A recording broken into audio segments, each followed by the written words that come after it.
ಓಂ ಶಾಂತಿ. ವಾಣಿ date 29/10/2025. ಪ್ರಾತಃ ಮುರಳಿ. ಓಂ ಶಾಂತಿ. ಬಾಪ್ ದಾದಾ ಮಧುಬನ. ಓಂ ನಮಃ ಶಿವಾಯ. ಮಧುರ ಮಕ್ಕಳೇ, ನೀವು ಒಬ್ಬೊಬ್ಬರನ್ನು ಸ್ವರ್ಗವಾಸಿಗಳನ್ನಾಗಿ ಮಾಡಬೇಕಾಗಿದೆ. ನೀವು ಎಲ್ಲರ ಕಲ್ಯಾಣ ಮಾಡುವವರಾಗಿದ್ದೀರಿ. ಬಡವರನ್ನು ಸಾಹುಕಾರರನ್ನಾಗಿ ಮಾಡುವುದು ನಿಮ್ಮ ಕರ್ತವ್ಯವಾಗಿದೆ. ಪ್ರಶ್ನೆ: ತಂದೆಯ ಯಾವ ಹೆಸರು ಭಲೆ ಸಾಧಾರಣವಾಗಿದೆ, ಆದರೆ ಕರ್ತವ್ಯವು ಬಹಳ ಮಹಾನ್ ಆಗಿದೆ?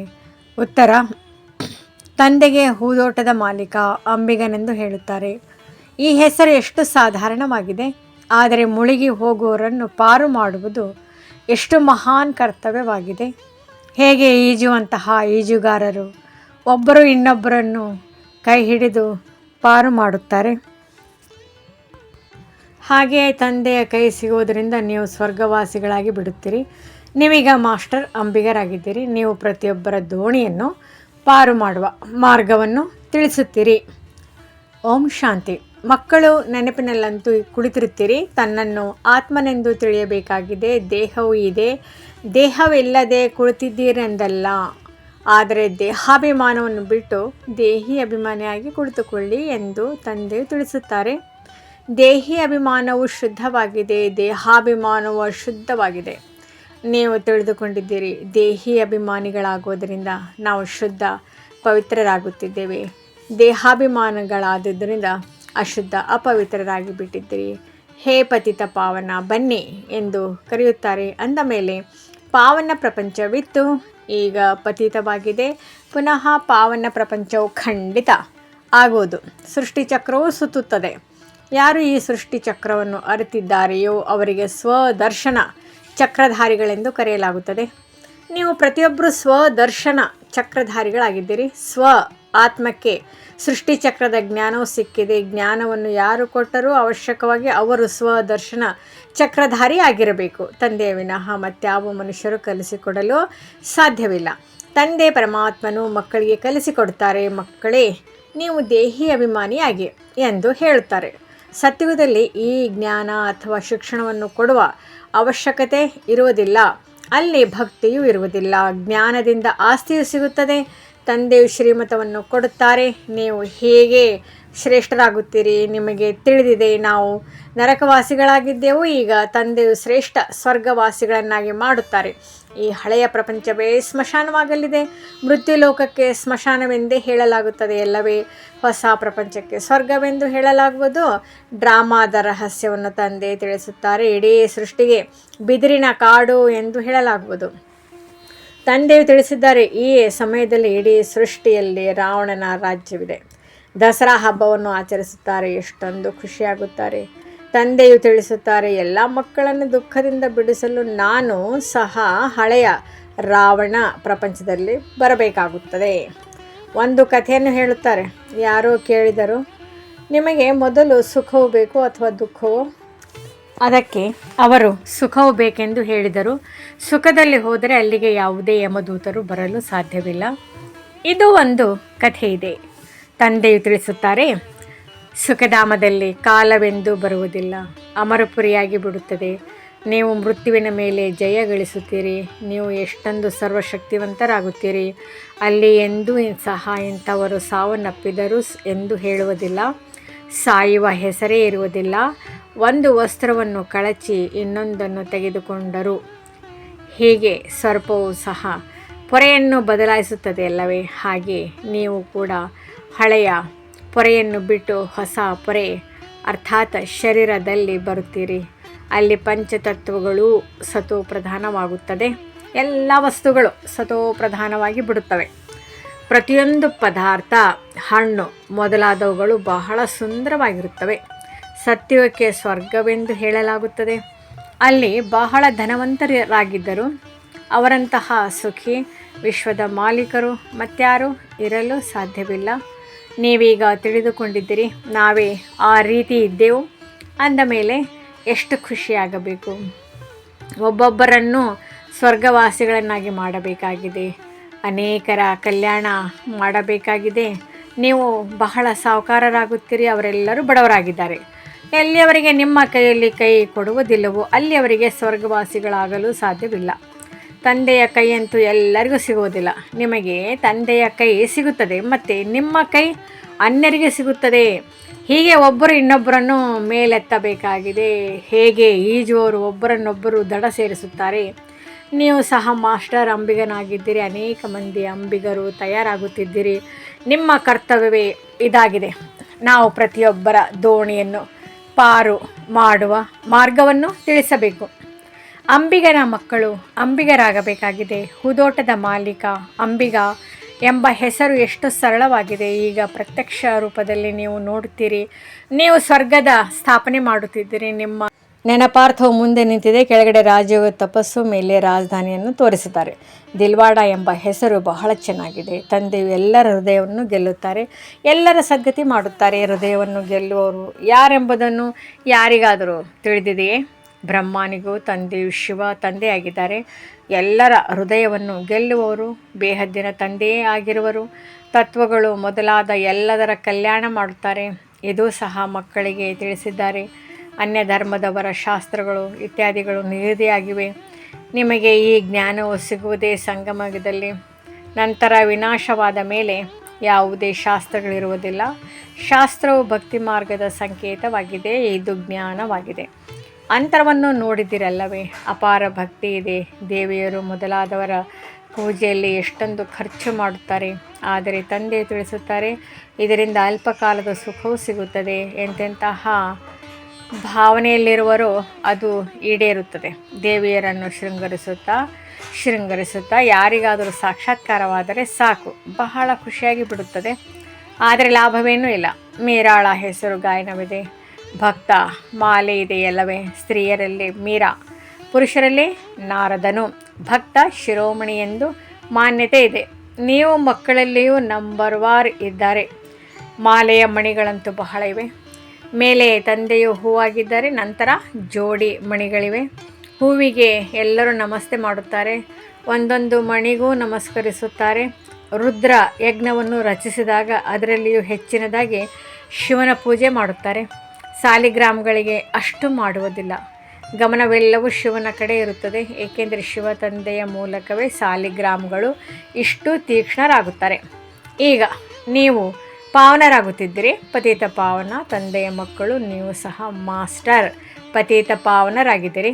ಒಂದು ವೇಳೆ ಮಾರ್ಗವನ್ನು ಯಾರಿಗೂ ತಿಳಿಸಲಿಲ್ಲವೆಂದರೆ ಬಿಡಿಗಾಸಿನ ಪದವಿ ಸಿಗುವುದು. ಆದರೂ ತಂದೆಯಿಂದ ಸಿಕ್ಕಿತಲ್ಲವೇ? ಇದೇನೂ ಕಡಿಮೆ ಅಲ್ಲ. ಇವರು ಎಲ್ಲರ ತಂದೆ ಆಗಿದ್ದಾರೆ. ಕೃಷ್ಣನಿಗೆ ಹೀಗೆ ಹೇಳುವುದಿಲ್ಲ. ಕೃಷ್ಣನು ಯಾರ ತಂದೆಯಾದನು? ಕೃಷ್ಣನಿಗೆ ತಂದೆ ಎಂದು ಹೇಳುವುದಿಲ್ಲ. ಮಕ್ಕಳಿಗೆ ತಂದೆ ಎಂದು ಹೇಳಲು ಸಾಧ್ಯವೇ? ಯಾವಾಗ ಅವರು ದಂಪತಿಗಳಾಗಿ ಮಕ್ಕಳಿಗೆ ಜನ್ಮ ನೀಡುವರೋ ಆಗ ಅವರ ಮಕ್ಕಳು ಅವರಿಗೆ ತಂದೆ ಎಂದು ಹೇಳುವರು. ಮತ್ಯಾರು ಹೇಳಲು ಸಾಧ್ಯವಿಲ್ಲ. ಉಳಿದಂತೆ ಯಾವುದೇ ವೃದ್ಧರಿಗೆ ಬಾಪೂಜಿ ಎಂದು ಹೇಳಿ ಬಿಡುತ್ತಾರೆ. ಇವರಂತೂ ಎಲ್ಲರ ಬಾಪೂಜಿಯಾಗಿದ್ದಾರೆ. ವಿಶ್ವ ಭ್ರಾತೃತ್ವವೆಂದು ಗಾಯನವಿದೆ. ಈಶ್ವರನನ್ನು ಸರ್ವವ್ಯಾಪಿ ಎಂದು ಹೇಳಿದರೆ ವಿಶ್ವ ಪಿತೃತ್ವವಾಗಿ ಬಿಡುತ್ತದೆ. ನೀವು ಮಕ್ಕಳು ದೊಡ್ಡ ದೊಡ್ಡ ಸಭೆಗಳಲ್ಲಿ ತಿಳಿಸಬೇಕಾಗುವುದು. ಎಲ್ಲಿಯೇ ಭಾಷಣಕ್ಕಾಗಿ ಹೋಗುತ್ತೀರೆಂದರೆ ಯಾವ ವಿಷಯವನ್ನು ಕುರಿತು ಭಾಷಣ ಮಾಡಬೇಕೆಂದು ವಿಚಾರ ಸಾಗರ ಮಂಥನ ಮಾಡಿ ಬರೆಯಬೇಕು. ತಂದೆಯಂತೂ ವಿಚಾರ ಸಾಗರ ಮಂಥನ ಮಾಡಬೇಕಾಗಿಲ್ಲ. ಕಲ್ಪದ ಹಿಂದೆ ಏನನ್ನು ತಿಳಿಸಿದ್ದರೋ ಅದನ್ನು ತಿಳಿಸಿ ಹೋಗುತ್ತಾರೆ. ನೀವಂತೂ ವಿಷಯದನುಸಾರವಾಗಿ ತಿಳಿಸಬೇಕಾಗಿದೆ. ಮೊದಲು ಬರೆದುಕೊಂಡು ನಂತರ ಓದಬೇಕು. ಭಾಷಣ ಮಾಡಿದ ನಂತರ ಇಂತಿಂತಹ ವಿಚಾರಗಳನ್ನು ತಿಳಿಸಲಿಲ್ಲವೆಂದು ಸ್ಮೃತಿಗೆ ಬರುತ್ತದೆ. ಇದನ್ನು ತಿಳಿಸಿದ್ದರೆ ಚೆನ್ನಾಗಿರುತ್ತಿತ್ತು ಎನಿಸುತ್ತದೆ. ಹೀಗೆ ಯಾವುದಾದರೊಂದು ವಿಚಾರಗಳು ಬರುತ್ತಿರುತ್ತವೆ. ಮೊಟ್ಟ ಮೊದಲಿಗೆ ಹೇಳಬೇಕು, ಸಹೋದರ ಸಹೋದರಿಯರೇ, ಆತ್ಮಾಭಿಮಾನಿಯಾಗಿ ಕುಳಿತುಕೊಳ್ಳಿ. ಇದನ್ನೆಂದೂ ಮರೆಯಬಾರದು. ಆದರೆ ಈ ರೀತಿಯ ಸಮಾಚಾರಗಳನ್ನು ಯಾರೂ ಬರೆದಿಲ್ಲ, ಬರೆಯುವುದಿಲ್ಲ. ಮೊಟ್ಟ ಮೊದಲಿಗೆ ಎಲ್ಲರಿಗೆ ಹೇಳಿರಿ, ಆತ್ಮ ಅಭಿಮಾನಿಯಾಗಿ ಕುಳಿತುಕೊಳ್ಳಿ. ನೀವು ಆತ್ಮರು ಅವಿನಾಶಿಯಾಗಿದ್ದೀರಿ. ಈಗ ತಂದೆಯು ಬಂದು ಜ್ಞಾನವನ್ನು ಕೊಡುತ್ತಿದ್ದಾರೆ. ತಂದೆಯು ತಿಳಿಸುತ್ತಾರೆ, ನನ್ನನ್ನು ನೆನಪು ಮಾಡುವುದರಿಂದಲೇ ವಿಕರ್ಮಗಳು ವಿನಾಶವಾಗುತ್ತವೆ. ಅಂದ ಮೇಲೆ ಯಾವುದೇ ದೇಹಧಾರಿಯನ್ನು ನೆನಪು ಮಾಡಬೇಡಿ. ತನ್ನನ್ನು ಆತ್ಮನೆಂದು ತಿಳಿಯಿರಿ. ನಾವು ಅಲ್ಲಿನ ನಿವಾಸಿಗಳಾಗಿದ್ದೇವೆ. ನಮ್ಮ ತಂದೆಯು ಕಲ್ಯಾಣಕಾರಿ ಶಿವನಾಗಿದ್ದಾರೆ. ನಾವು ಆತ್ಮರು ಅವರ ಮಕ್ಕಳಾಗಿದ್ದೇವೆ. ಆತ್ಮ ಅಭಿಮಾನಿಯಾಗಿರಿ ಎಂದು ತಂದೆಯು ತಿಳಿಸುತ್ತಾರೆ. ನಾನು ಆತ್ಮನಾಗಿದ್ದೇನೆ. ತಂದೆಯ ನೆನಪಿನಿಂದಲೇ ವಿಕರ್ಮಗಳು ವಿನಾಶವಾಗುತ್ತವೆ. ಗಂಗಾ ಸ್ನಾನದಿಂದ ವಿಕರ್ಮಗಳು ವಿನಾಶವಾಗುವುದಿಲ್ಲ. ತಂದೆಯ ಆದೇಶವಾಗಿದೆ. ನೀವು ನನ್ನನ್ನು ನೆನಪು ಮಾಡಿ. ಅವರಂತೂ ಗೀತೆಯನ್ನು ಓದುತ್ತಾರೆ. ಯದಾ ಯದಾ ಹೇ ಧರ್ಮಸ್ಯ ಎಂದು ಹೇಳುತ್ತಾರೆ, ಆದರೆ ಅರ್ಥವೇನು ಗೊತ್ತಿಲ್ಲ. ಆದ್ದರಿಂದ ತಂದೆಯು ಸರ್ವೀಸಿನ ಸಲಹೆ ಕೊಡುತ್ತಾರೆ. ಶಿವತಂದೆಯು ತಿಳಿಸುತ್ತಾರೆ, ತಮ್ಮನ್ನು ಆತ್ಮನೆಂದು ತಿಳಿದು ಶಿವತಂದೆಯನ್ನು ನೆನಪು ಮಾಡಿ. ಕೃಷ್ಣನು ಹೇಳಿದನೆಂದು ಮನುಷ್ಯರು ತಿಳಿಯುತ್ತಾರೆ. ಆದರೆ ನನ್ನನ್ನು ನೆನಪು ಮಾಡಿ ಎಂದು ನಾವು ಮಕ್ಕಳಿಗೆ ಶಿವತಂದೆ ತಿಳಿಸುತ್ತಾರೆಂದು ನೀವು ಹೇಳುತ್ತೀರಿ. ಎಷ್ಟು ನನ್ನನ್ನು ನೆನಪು ಮಾಡುತ್ತೀರಿ ಅಷ್ಟು ಸತೋಪ್ರಧಾನರಾಗಿ ಶ್ರೇಷ್ಠ ಪದವಿಯನ್ನು ಪಡೆಯುತ್ತೀರಿ. ಗುರಿ ಧ್ಯೇಯವು ಸನ್ಮುಖದಲ್ಲಿದೆ. ಪುರುಷಾರ್ಥದಿಂದ ಶ್ರೇಷ್ಠ ಪದವಿಯನ್ನು ಪಡೆಯಬೇಕಾಗಿದೆ. ಅವರಾದರೂ ತಮ್ಮ ಧರ್ಮದಲ್ಲಿ ಶ್ರೇಷ್ಠ ಪದವಿಯನ್ನು ಪಡೆಯುತ್ತಾರೆ. ಆದರೆ ನಾವು ಅನ್ಯ ಧರ್ಮದಲ್ಲಿ ಹೋಗುವುದಿಲ್ಲ. ಅವರಂತೂ ಕೊನೆಯಲ್ಲಿಯೇ ಬರುತ್ತಾರೆ. ಅವರಿಗೂ ಸಹ ನಮಗಿಂತ ಮೊದಲು ಸ್ವರ್ಗವಿತ್ತು. ಭಾರತವು ಎಲ್ಲದಕ್ಕಿಂತ ಪ್ರಾಚೀನ ದೇಶವಾಗಿದೆ ಎಂಬುದು ತಿಳಿದಿದೆ. ಆದರೆ ಯಾವಾಗ ಇತ್ತೆಂಬುದನ್ನು ಯಾರೂ ತಿಳಿದುಕೊಂಡಿಲ್ಲ. ಅವರಿಗೆ ಭಗವಾನ್ ಭಗವತಿ ಎಂದು ಹೇಳುತ್ತಾರೆ. ಆದರೆ ತಂದೆಯು ತಿಳಿಸುತ್ತಾರೆ, ಭಗವಂತನು ನಾನೊಬ್ಬನೇ ಆಗಿದ್ದೇನೆ. ಯಾರಿಗೂ ಭಗವಾನ್ ಭಗವತಿ ಎಂದು ಹೇಳಲು ಸಾಧ್ಯವಿಲ್ಲ. ನೀವು ಬ್ರಾಹ್ಮಣರಾಗಿದ್ದೀರಿ. ತಂದೆಗೆ ಬ್ರಾಹ್ಮಣನೆಂದು ಹೇಳುವುದಿಲ್ಲ. ಅವರು ಸರ್ವಶ್ರೇಷ್ಠ ಭಗವಂತನಾಗಿದ್ದಾರೆ. ಅವರ ಶರೀರದ ಹೆಸರಿಲ್ಲ. ನಿಮ್ಮೆಲ್ಲ ಶರೀರಗಳಿಗೂ ಹೆಸರುಗಳಿರುತ್ತವೆ. ಆದರೆ ಆತ್ಮವು ಆತ್ಮವೇ ಆಗಿದೆ. ತಂದೆಯು ಪರಮ ಆತ್ಮನಾಗಿದ್ದಾರೆ. ಅವರ ಹೆಸರು ಶಿವನೆಂದಾಗಿದೆ. ಅವರು ನಿರಾಕಾರನಾಗಿದ್ದಾರೆ. ಸೂಕ್ಷ್ಮ ಶರೀರವಾಗಲಿ ಸ್ಥೂಲ ಶರೀರವಾಗಲಿ ಇಲ್ಲ. ಹಾಗೆಂದರೆ ಅವರಿಗೆ ಆಕಾರವೇ ಇಲ್ಲವೆಂದಲ್ಲ. ಯಾರಿಗೆ ಹೆಸರಿದೆಯೋ ಅವರಿಗೆ ಆಕಾರವು ಅವಶ್ಯಕವಾಗಿ ಇರುತ್ತದೆ. ನಾಮರೂಪವಿಲ್ಲದೆ ಯಾವುದೇ ವಸ್ತುವಿಲ್ಲ. ಪರಮಾತ್ಮ ತಂದೆಯನ್ನು ನಾಮರೂಪದಿಂದ ಭಿನ್ನವೆಂದು ಹೇಳುವುದು ಎಷ್ಟು ದೊಡ್ಡ ಅಜ್ಞಾನವಾಗಿದೆ. ತಂದೆಯು ಸಹ ನಾಮರೂಪದಿಂದ ಭಿನ್ನ, ಮಕ್ಕಳು ನಾಮರೂಪದಿಂದ ಭಿನ್ನವಾಗಿದ್ದೇ ಆದರೆ ಈ ಸೃಷ್ಟಿಯೇ ಇರುತ್ತಿರಲಿಲ್ಲ. ನೀವೀಗ ಚೆನ್ನಾಗಿ ತಿಳಿಸಬಹುದು. ಗುರುಗಳಂತೂ ಕೊನೆಯಲ್ಲಿಯೇ ಅರ್ಥ ಮಾಡಿಕೊಳ್ಳುತ್ತಾರೆ. ಈಗ ಅವರ ರಾಜಧಾನಿಯು ನಡೆಯುತ್ತಿದೆ. ನೀವೀಗ ಡಬಲ್ ಅಹಿಂಸಕರಾಗುತ್ತೀರಿ. ಅಹಿಂಸಾ ಪರಮೋ ದೇವಿ ದೇವತಾ ಧರ್ಮವು ಡಬಲ್ ಅಹಿಂಸಕವೆಂದು ಗಾಯನವಿದೆ. ಅನ್ಯರನ್ನು ಹೊಡೆಯುವುದು, ದುಃಖ ಕೊಡುವುದು ಸಹ ಹಿಂಸೆಯಾಯಿತು. ತಂದೆಯು ಪ್ರತಿನಿತ್ಯವೂ ತಿಳಿಸುತ್ತಾರೆ, ಮಕ್ಕಳೇ, ಮನಸ ವಾಚ ಕರ್ಮಣ ಯಾರಿಗೂ ದುಃಖವನ್ನು ಕೊಡಬೇಡಿ. ಮನಸ್ಸಿನಲ್ಲಂತೂ ಸಂಕಲ್ಪವು ಅವಶ್ಯಕವಾಗಿ ಬರುವುದು. ಸತ್ಯುಗದಲ್ಲಿ ದುಃಖ ಕೊಡುವ ಸಂಕಲ್ಪವೂ ಬರುವುದಿಲ್ಲ. ಇಲ್ಲಂತೂ ಮನಸ ವಾಚ ಕರ್ಮಣದಲ್ಲಿ ಬಂದು ಬಿಡುತ್ತದೆ. ಈ ಶಬ್ದವನ್ನು ನೀವು ಅಲ್ಲಿ ಕೇಳುವುದೂ ಇಲ್ಲ. ಅಲ್ಲಿ ಯಾವುದೇ ಸತ್ಸಂಗಗಳು ಇರುವುದಿಲ್ಲ. ಸತ್ಯ ತಂದೆಯ ಮೂಲಕ ಸತ್ಯವಂತರಾಗುವುದಕ್ಕಾಗಿಯೇ ಸತ್ಸಂಗವಿರುತ್ತದೆ. ಸತ್ಯವು ಒಬ್ಬರೇ ತಂದೆಯಾಗಿದ್ದಾರೆ. ತಂದೆಯು ಕುಳಿತು ನರನಿಂದ ನಾರಾಯಣರಾಗುವ ಕಥೆಯನ್ನು ತಿಳಿಸುತ್ತಾರೆ. ಇದರಿಂದ ನೀವು ನಾರಾಯಣರಾಗುತ್ತೀರಿ. ಮತ್ತು ಭಕ್ತಿ ಮಾರ್ಗದಲ್ಲಿ ಸತ್ಯ ನಾರಾಯಣನ ಕಥೆಯನ್ನು ಕೇಳುತ್ತಾರೆ. ನಿಮ್ಮ ನೆನಪಾರ್ಥ ದೇಲ್ವಾಡ ಮಂದಿರವನ್ನು ನೋಡಿ, ಎಷ್ಟು ಸುಂದರವಾಗಿದೆ.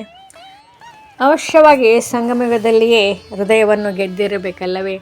ಆದಿದೇವ, ಆದಿದೇವಿ ಮತ್ತು ಮಕ್ಕಳು ಕುಳಿತಿದ್ದೀರಿ. ಇದು ನಿಮ್ಮ ರಿಯಲ್ ನೆನಪಾರ್ಥವಾಗಿದೆ. ನಿಮ್ಮ ವಿನಃ ಅವರು ಚರಿತ್ರೆಯ ಭೂಗೋಳವನ್ನು ಯಾರೂ ತಿಳಿದುಕೊಂಡಿಲ್ಲ. ನಿಮ್ಮದೇ ನೆನಪಾರ್ಥವಾಗಿದೆ. ಅದು ಅದ್ಭುತವಾಗಿದೆ. ಲಕ್ಷ್ಮೀನಾರಾಯಣರ ಮಂದಿರದಲ್ಲಿ ಹೋದಾಗ ನಾವೇ ಹೀಗಾಗುತ್ತಿದ್ದೇವೆ ಎಂದು ನೀವು ಹೇಳುತ್ತೀರಿ.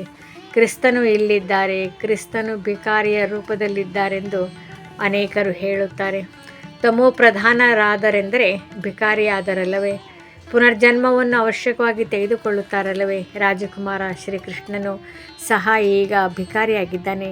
ಶ್ಯಾಮ ಮತ್ತು ಸುಂದರ ಭಾರತವು ಹೇಗಿತ್ತು, ಈಗ ಏನಾಗಿದೆ ಎಂಬುದನ್ನು ನೀವು ತಿಳಿದುಕೊಂಡಿದ್ದೀರಿ. ತಂದೆಯು ಬಡವರ ಬಂಧುವಾಗಿದ್ದಾರೆ. ಮನುಷ್ಯರು ಈಶ್ವರಾರ್ಥವಾಗಿ ದಾನ ಪುಣ್ಯಗಳನ್ನು ಬಡವರಿಗೆ ಮಾಡುತ್ತಾರೆ. ಅನೇಕರಿಗೆ ಆಹಾರ ಧಾನ್ಯಗಳು ಸಿಗುವುದಿಲ್ಲ. ಮುಂದೆ ಹೋದಂತೆ ನೀವು ನೋಡುವಿರಿ, ದೊಡ್ಡ ದೊಡ್ಡ ಸಾಹುಕಾರರಿಗೂ ಸಹ ಆಹಾರ ಧಾನ್ಯಗಳು ಸಿಗುವುದಿಲ್ಲ. ಹಳ್ಳಿಗಳಲ್ಲಿಯೂ ಸಹ ಸಾಹುಕಾರರಿರುತ್ತಾರಲ್ಲವೇ? ಅಂಥವರನ್ನು ಕಳ್ಳರು ಲೂಟಿ ಮಾಡಿಕೊಂಡು ಹೋಗುತ್ತಾರೆ. ಪದವಿಯಲ್ಲಿ ಅಂತರವಂತೂ ಇರುತ್ತದೆಯಲ್ಲವೇ? ತಂದೆ ತಿಳಿಸುತ್ತಾರೆ, ಮಕ್ಕಳೇ, ನಂಬರ್ 1ನಲ್ಲಿ ಬರುವಂತಹ ಪುರುಷಾರ್ಥ ಮಾಡಿ. ಎಚ್ಚರಿಕೆ ನೀಡುವುದು ಶಿಕ್ಷಕರ ಕೆಲಸವಾಗಿದೆ.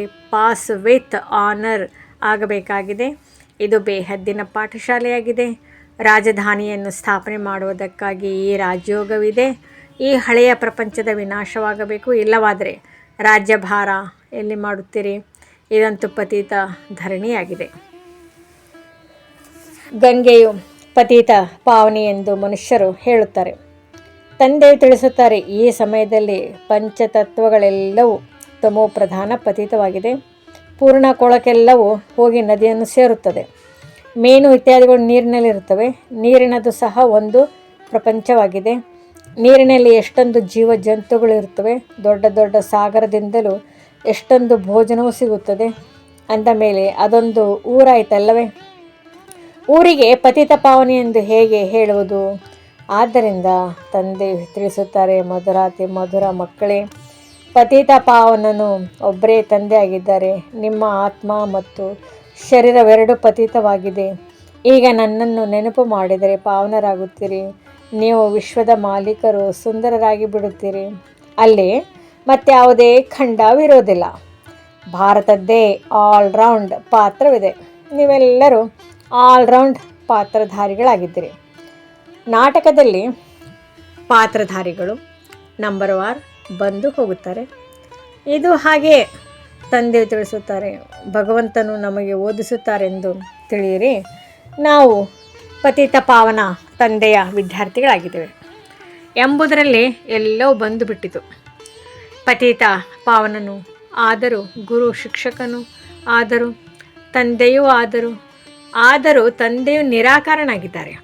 ಇದು ನಿರಾಕಾರ ಪರಮಪಿತ ಪರಮಾತ್ಮನ ಈಶ್ವರ್ಯ ವಿಶ್ವವಿದ್ಯಾಲಯವಾಗಿದೆ. ಎಷ್ಟು ಒಳ್ಳೆಯ ಹೆಸರಾಗಿದೆ. ಈಶ್ವರನಿಗೆ ಎಷ್ಟೊಂದು ಮಹಿಮೆ ಮಾಡುತ್ತಾರೆ. ಯಾವಾಗ ಅವರು ಬಿಂದುವಾಗಿದ್ದಾರೆಂದು ಕೇಳಿದಾಗ ಆಶ್ಚರ್ಯವಾಗುತ್ತದೆ. ಈಶ್ವರನಿಗೆ ಇಷ್ಟೊಂದು ಮಹಿಮೆ ಮಾಡುತ್ತೇವೆ, ಆದರೆ ಅವರು ಇಷ್ಟು ಚಿಕ್ಕ ಬಿಂದುವೆಂದು ಆಶ್ಚರ್ಯವಾಗುತ್ತದೆ. ಅವರಲ್ಲಿ ಎಷ್ಟೊಂದು ಪಾತ್ರ ಅಡಕವಾಗಿದೆ. ಈಗ ತಂದೆ ಹೇಳುತ್ತಾರೆ, ದೇಹವಿದ್ದರೂ ಗೃಹಸ್ಥ ವ್ಯವಹಾರದಲ್ಲಿದ್ದರೂ ಸಹ ನನ್ನನ್ನೊಬ್ಬನನ್ನೇ ನೆನಪು ಮಾಡಿ.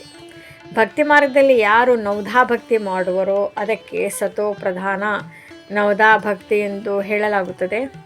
ಎಷ್ಟು ಗಾಢ ಭಕ್ತಿ ಮಾಡುತ್ತಾರೆ. ಈಗ ಅದಕ್ಕಿಂತಲೂ ನೆನಪಿನ ತೀವ್ರತೆಯು ಹೆಚ್ಚಾಗಬೇಕು. ತೀವ್ರ ನೆನಪು ಮಾಡುವವರದೇ ಹೆಸರು ಪ್ರಸಿದ್ಧವಾಗುವುದು. ವಿಜಯಮಾಲೆಯ ಮಣಿಯಾಗುತ್ತಾರೆ. ಒಳ್ಳೆಯದು. ಮಧುರಾತಿ ಮಧುರ ಅಗಲಿ ಹೋಗಿ ಮರಳಿ ಸಿಕ್ಕಿರುವ ಮಕ್ಕಳ ಪ್ರತಿ ಮಾತಾ ಪಿತಾ ಬಾಪ್ ದಾದಾರವರ ನೆನಪು, ಪ್ರೀತಿ ಹಾಗೂ ಸುಪ್ರಭಾತ. ಆತ್ಮಿಕ ಮಕ್ಕಳಿಗೆ ಆತ್ಮಿಕ ತಂದೆಯ ನಮಸ್ತೆ. ಧಾರಣೆಗಾಗಿ ಮುಖ್ಯ ಸಾರ: ನರನಿಂದ ನಾರಾಯಣನಾಗಲು ನಿತ್ಯವೂ ಸತ್ಯ ತಂದೆಯಿಂದ ಕೇಳಬೇಕಾಗಿದೆ, ಸತ್ಸಂಗ ಮಾಡಬೇಕಾಗಿದೆ. ಮನಸ ವಾಚ ಕರ್ಮಣ ಎಂದು ಯಾರಿಗೂ ದುಃಖವನ್ನು ಕೊಡಬಾರದು.